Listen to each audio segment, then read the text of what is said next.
নমস্কাৰ প্ৰথমে মোক এই ষ্টুডিঅ'লৈ নিমন্ত্ৰণ কৰাৰ বাবে মই ধন্যবাদ জনাইছোঁ চিৰ চেনেহী মোৰ ভাষা জননী প্ৰথমে আজি নিজৰ মাতৃভাষাৰ প্ৰতি প্ৰাণ আহুতি দিয়া সেই মহান ব্যক্তিসকলক মই সশ্ৰদ্ধ প্ৰণিপাত জনাইছোঁ আজি মাতৃভাষা দিৱস অৰ্থাৎ 21 ফেব্ৰুৱাৰী এই দিনটো কেতিয়াৰ পৰা মাতৃভাষা দিৱস হিচাপে পালন কৰা হৈছিল সেই বিষয়তে বহুতে এতিয়াও অজ্ঞাত হৈ আছে গতিকে প্ৰথমে মই সেই সম্পৰ্কে দুআষাৰ কৈ ল'বলৈ ওলাইছোঁ 1999 চনৰ 17 নৱেম্বৰত ইউনেস্কোৱে এই বিষয়ে প্ৰথম আলোচনা কৰে আৰু 2000 চনৰ 21 ফেব্ৰুৱাৰীৰ পৰা 21 ফেব্ৰুৱাৰী দিনটো আমি আন্তৰ্জাতিক মাতৃভাষা দিৱস হিচাপে পালন কৰি আহিছোঁ এই ক্ষেত্ৰত আমি দুজন বঙালী ভাষী লোকৰ কথা আমি ক'ব লাগিব তেওঁলোক আছিল ৰফিকুল ইছলাম আৰু আব্দুল সালাম তেওঁলোকে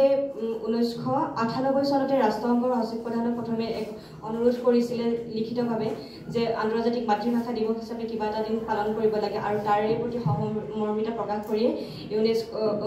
ৰাষ্ট্ৰসংঘই আমাক এই দিন উদযাপন কৰিবৰ বাবে অনুমতি প্ৰদান কৰিছিল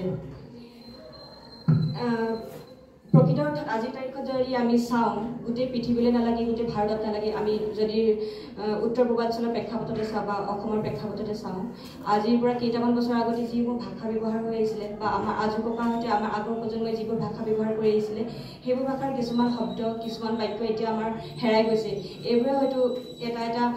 ভাষাৰ মৃত্যুৰ মুখত পৰোৱাৰ এটা কাৰণ হ'ব পাৰে গতিকে মাতৃভাষা দিৱস উদযাপন ক্ষেত্ৰত এইবোৰ কাৰণতে আমাক মাতৃভাষা দিৱসৰ উদযাপনৰ প্ৰয়োজনীয়তা আছে মই প্ৰথমে অসমত বাস কৰা প্ৰতিজন অসমীয়া আৰু নিগোষ্ঠীয় কথা কোৱা সকলো লোককে মোৰ ফালৰ পৰা মাতৃভাষা দিৱসৰ শুভেচ্ছা জনাইছোঁ আৰু যদিও আজি বিষয়টো আছিলে শিক্ষাৰ স্তম্ভ হিচাপে বহুমুখী থাকাত তথাপিতো আজি যিহেতু মাতৃভাষা দিৱস গতিকে মই মাতৃভাষাৰ বিষয়ে দুআষাৰ নোকোৱাকৈ থকা নাই এই বিষয়ে মই প্ৰথমে কৈ লৈছোঁ অসমীয়া ভাষাটো এটা প্ৰাচীন ভাষা আৰু তাতকৈ প্ৰাচীন অসমৰ নিগোষ্ঠীয় ভাষাবোৰ বিভিন্ন সময়ত বিভিন্ন সংকট আৰু প্ৰত্যাহ্বানৰ মাজেৰে অসমীয়া ভাষা পাৰ কৰি আহিছে আৰু আশা কৰোঁ অদূৰ ভৱিষ্যতলৈ এইসমূহ প্ৰত্যাহ্বানসমূহ নেওচি অসমীয়া ভাষাই নিজৰ অস্তিত্ব বজাই ৰাখিব আৰু আমাৰ ভৱিষ্যত প্ৰজন্মলৈ এই ভাষাটো সক্ৰিয় হৈ থাকিব কালৰ গ্ৰহত সংকটত নামি অহা এই অসমীয়া ভাষাৰ ইতিহাস আছিল অতি উজ্জ্বল ত্ৰয়োদশ শতিকাতে যদি আমি ইতিহাসৰ পাত লুটি চালে আমি দেখোঁ যে ত্ৰয়োদশ শতিকাত যি আমাৰ লিপিবদ্ধ হোৱা গুৱাহাটী অৱস্থিত কানাই বৰশী বোৱা শিলালিপি তাতেই অসমীয়া ভাষাৰ প্ৰথম লিখিত সাহিত্য আমি পোৱা যায় তাৰ উপৰিও যদি তাহানি আমি শয্যাপদসমূহৰ কথা কওঁ সেই শয্যাপদসমূহেও আমাৰ ইতিহাসৰ সেই সোণালী সাহিত্য সম্পৰ্কে আমাক জ্ঞাত কৰে তাৰ পিছৰ পৰ্যায়ত যদি চাওঁ আমি মধ্যযুগৰ চাওঁ তাৰ মধ্যযুগৰ সময়ত যিসকল সাহিত্য চৰ্চা হৈছিল তাৰ ভিতৰত শংকৰদেৱ মাধৱদেৱ ৰাম সৰস্বতী হেম সৰস্বতী ভট্টদেৱ আদিয়ে যথেষ্ট সাহিত্য ৰচনা কৰিছিলে আৰু এই সাহিত্যসমূহেও আমাৰ এতিয়া অসমীয়া সাহিত্য চহকী কৰি থৈ গৈছিল ইয়াৰ পিছতে যদি চাওঁ আমি মই যদিও অকণমান মাতৃভাষাৰ বিষয়ে বেছিকৈ কৈ আছোঁ তথাপিতো মই উল্লেখ কৰি লৈছোঁ ইয়াৰ পিছৰ প্ৰেক্ষাপটত যদি আমি মন কৰোঁ 1826 চনত অসমলৈ ব্ৰিটিছ আহে আৰু তাৰ পাছতে পাৰ্চী ভাষা প্ৰৱৰ্তন হয় তাৰপিছতে লাহেকৈ 1834 চনৰ পৰা 72 চনলৈকে বাংলা ভাষা প্ৰৱৰ্তন হয় আৰু এই সময়ছোৱাতে আমি অসমীয়া ভাষাৰ কলাযুগ বুলি ক'ব পাৰোঁ আচলতে আৰু অভিহিত কৰিছোঁ আমি এই সময়ছোৱাক আমি অসমীয়া ভাষাৰ কলাযুগ বুলি কওঁ কিন্তু তাৰ পাছতেই অসমীয়া ভাষাৰ প্ৰতিষ্ঠাৰ সংগ্ৰামখন আৰম্ভ হয় আত্মপ্ৰতিষ্ঠাৰ যুঁজখন আৰম্ভ হয় আৰু তাৰে ফলশ্ৰুতিত আমি অৰুণোদয় জোনাকী আদি সৃষ্টিসমূহ আমাৰ হাতত পৰেহি ইয়াৰ পিছতে আকৌ যদি চাওঁ আমি 19 শতিকাত 1960 চনত অসমীয়া ভাষাৰ চৰকাৰী ভাষা হিচাপে ঘোষণা কৰাৰ বাবে সমগ্ৰ ব্ৰহ্মপুত্ৰ উপত্যকাত ভাষা আন্দোলন গঢ়ি উঠিছিলে এতিয়া আকৌ আমাৰ মূল বিষয়বস্তু ৰাষ্ট্ৰীয় 2020 শিক্ষানীতিৰ মতে শিক্ষাৰ স্তম্ভ হিচাপে বহুভাষিতাবাদ মহাত্মা গান্ধীয়ে এষাৰ কথা কৈ গৈছে যে যদি শিশুসকলৰ সম্পূৰ্ণ মানসিক তথা বৌদ্ধিক বিকাশ ঘটাব লাগে তেন্তে শিশুসকলক মাতৃভাষাত শিক্ষা দিয়া উচিত আচলতে তাৰ ওপৰতে ভিত্তি কৰিয়ে আমি 2020 চনৰ আমাৰ শিক্ষানীতি গঢ়ি উঠিছে বুলি আমি ক'ব পাৰোঁ প্ৰতিখন দেশে আগুৱাই যোৱাৰ ক্ষেত্ৰত সেই দেশৰ শিক্ষানীতিয়ে এক অপৰিসীম গুৰুত্ব বহন কৰে আৰু সেইবাবে প্ৰতিখন দেশে নিজৰ উন্নয়নৰ গতিৰ বাবে এক নিৰ্দিষ্ট শিক্ষানীতি গ্ৰহণ কৰিছে আমাৰ দেশেও সময়ে সময়ে সেই শিক্ষানীতিসমূহ সলনি কৰি আহিছে আৰু নতুন শিক্ষানীতি গ্ৰহণ কৰি আহিছে তাৰে প্ৰেক্ষাপটত 1986 চনৰ শিক্ষানীতিত কিছু সালসলনি ঘটাই 2020 চনৰ 29 জুলাই তাৰিখে ভাৰতৰ কেবিনেটে নতুন শিক্ষানীতি গ্ৰহণ কৰে আৰু সেই সময়ৰ তাৰ মুখ্য দায়িত্ব গ্ৰহণ কৰিছিল সেই সময়ৰ তেতিয়াৰ মানৱ সম্পদ উন্নয়ন মন্ত্ৰী বুলি কোৱা হৈছিল আচলতে সেই সময়ত কিন্তু এতিয়া সেই শিক্ষামন্ত্ৰী কৰা হৈছিলে স্মৃতি ইৰাণী বাইদেৱে আৰু তাতে এটা কথা উল্লেখ কৰিছিলে যে শিক্ষাত 6ৰ পৰা দেশৰ যি GDP আছে তাৰে 4ৰ পৰা 6% শিক্ষাৰ ক্ষেত্ৰত খৰচ কৰিব। এতিয়া আমাৰ আলোচনাৰ মূল বিষয়বস্তু হৈছে বহুভাষিতাবাদ আৰু ইয়াৰ শিক্ষাৰ স্তম্ভ হিচাপে বহুভাষিতাবাদ। এই ক্ষেত্ৰত আচলতে ভাৰত এখন বহুভাষিক দেশ। আমি প্ৰত্যেক ৰাজ্যৰে নিজস্ব ভাষা আছে, নিজস্ব যিসকলৰ মানে লিখিত ভাষা নাই তেওঁলোকৰ নিজস্ব দোৱান আছে। যদিও ভাৰতবৰ্ষত 22টা ভাষাকে মানে সাংবিধানিক ভাষা হিচাপে স্বীকৃতি দিছে, কিন্তু তথাপিও হাজাৰ হাজাৰ ভাষা ভাৰতত প্ৰচলিত বৰ্তমান সময়তো। আৰু প্ৰতিখন ৰাজ্যৰে নিজস্ব ভাষা আছে, তাৰোপৰি সেই ৰাজ্যসমূহত বাস কৰা প্ৰতিটো জাতি জনগোষ্ঠীৰ নিজৰ ভাষা আছে। আৰু সেইসমূহত গুৰুত্ব দিয়াৰ বাবেই ৰাষ্ট্ৰীয় শিক্ষানীতি 2020 এক অভিনৱ পদক্ষেপ গ্ৰহণ কৰিছিলে বহুভাষিতাবাদ। এই ৰাষ্ট্ৰীয় শিক্ষানীতি 2020 যি আছিলে তাতে কেইটামান মূল বিষয়বস্তু লৈ আমি চাব লাগিব। এই আগৰ বক্তব্যটো সেই বিষয়ে উল্লেখ কৰিছে। তাৰ বিষয়ত প্ৰথম আছিলে মাতৃভাষা বা ৰাজ্যিক ভাষাক অধিক গুৰুত্ব প্ৰদান কৰা। 5ম শ্ৰেণীলৈকে সকলো শিক্ষাৰ্থীক নিজৰ ভাষাত বা মাতৃভাষাতে পাঠদান প্ৰদান কৰিব লাগিব। অৰ্থাৎ 5ম শ্ৰেণীলৈকে বুলি ক'লে আমি কি বুজো? আচলতে এজন শিশুৰ শিক্ষা আৰম্ভ হয় প্ৰাক প্ৰাথমিকৰ পৰা 5ম শ্ৰেণীলৈকে, তেওঁলোকক আমি প্ৰথম স্তৰ বুলি কওঁ শিক্ষাৰ। সেই সময়খিনিতে যদি আমি তেওঁলোকৰ মাতৃভাষাত শিক্ষা গ্ৰহণ কৰিবলৈ নাপায়, তেন্তে আমি চাব লাগিব যে সেই শিক্ষাৰ্থীজনে যদি মাতৃভাষাত শিক্ষা গ্ৰহণ কৰিবলৈ নাপায়, অন্য এটা ভাষাত শিক্ষা গ্ৰহণ কৰিবলগীয়া হয়, কিজানি সেই এটা কাৰণ হ'ব পাৰে এজন শিক্ষাৰ্থীৰ বাবে অনীহা আহিব পাৰে সেই বিষয়টোৰ ওপৰত বা শিক্ষাৰ প্ৰতি।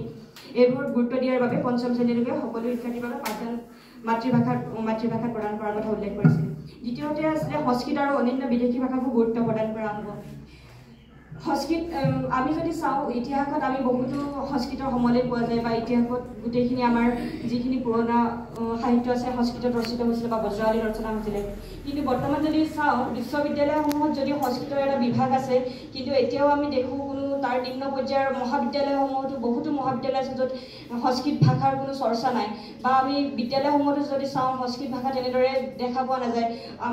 মই জ্ঞাত নহয়, নামনিৰ ফালে হয়তো থাকিব পাৰে, কিন্তু উজনি খুব কম সংখ্যক স্কুলতে সংস্কৃত বিষয় হিচাপে পঢ়াৰ সুবিধা আছে। মই য'ত পঢ়িছিলোঁ মই তাতো সুবিধা নাপালোঁ তেনেদৰে। গতিকে তাৰ উপৰিও এটা কথা কৈছে 3 লেংগুৱেজ ফৰ্মুলা, যাৰ জৰিয়তে নিজৰ মাতৃভাষা শিকক, ৰাজ্যিক ভাষা শিকক আৰু অল্টাৰনেটিভ এটা বিষয় ভাষা শিকাৰ সুবিধা গ্ৰহণ কৰাৰ কথা উল্লেখ কৰিছে। ইয়াৰ উপৰিও আৰু এটা কথা ৰাষ্ট্ৰীয় শিক্ষানীতিয়ে স্পষ্টকৈ কৈ দিছে যে শিক্ষাৰ্থীসকলৰ কোনো ভাষা বলপূৰ্বকভাৱে প্ৰয়োগ কৰিব নোৱাৰিব। আচলতে শিক্ষকসকলক যিকোনো ভাষা বা যিকোনো কাম বলপূৰ্বকভাৱে কৰালে সেই কামটোৰ প্ৰতি অনীহা উপজে। গতিকে বলপূৰ্বকভাৱে এটা ভাষা আমি জাপি দিয়াটো ইয়াৰ বাবে একদম সমীহ নহয় এই কথাটো আচলতে। ৰাষ্ট্ৰীয় শিক্ষানীতি 2020 চনত বহুভাষিতাৰ লগতে আৰু এটা কথা উল্লেখ কৰিছিলে যে যিসমূহ কঠিন বিষয় আছে যেনে অংক, বিজ্ঞান আদি বিষয়সমূহ তেওঁলোকৰ গৃহ ভাষা বা মাতৃভাষাত সুবিধা কৰি দিয়াৰ কথা উল্লেখ কৰিছে। এই ক্ষেত্ৰত আমি ক'ব লাগিব যে সচৰাচৰ আমি কি দেখোঁ, প্ৰাথমিক পৰ্যায়ত ছাত্ৰ ছাত্ৰীসকল অংক বা বিজ্ঞান আদি বিষয়সমূহৰ প্ৰতি টান বুলি মনতে ভাবি লয়, আৰু তেনে সময়তে যদি আকৌ এটা নতুন ভাষাত তেওঁলোকে সেইবোৰ শিকিবলগীয়া হয়, তেন্তে তেওঁলোকৰ আৰু অলপ কষ্ট হ'ব বা তেওঁলোকৰ অনিচ্ছা হ'ব পাৰে সেই সম্পৰ্কে। ইয়াৰ উপৰিও আৰু এটা কথা উল্লেখ কৰিছিলে যে ISL অৰ্থাৎ ইণ্ডিয়ান চাইন লেংগুৱেজ, যিটো তুলিকে ইতিমধ্যে উল্লেখ কৰিছিল যে নেদেখা নুশুনা বা বিশেষভাৱে সক্ষম যিখন শিশু তেওঁলোকৰ বাবে শিক্ষাও যাতে বাদ পৰি নাযায় তাৰ বাবে গুৰুত্ব আৰোপ কৰিছিলে। এইখিনিতে আমি এটা কথা উল্লেখ কৰিব পাৰোঁ যে অসম চৰকাৰে অলপ দিনৰ যোৱা বছৰ যিটো সিদ্ধান্ত লৈছিলে যে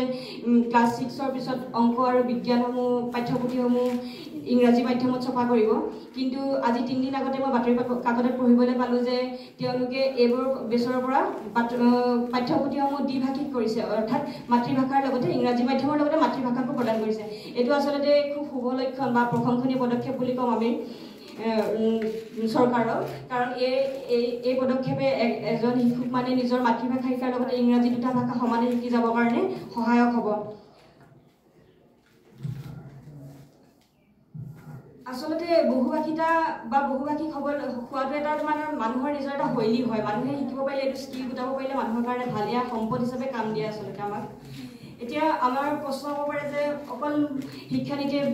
ভাষাৰ ওপৰত কিয় ইমান গুৰুত্ব দিছে? আচলতে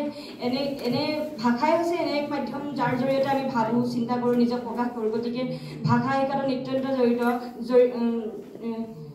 নিতান্ত প্ৰয়োজনীয়, আৰু নিজক প্ৰকাশ কৰিবলৈ আমি বিভিন্ন ভাষা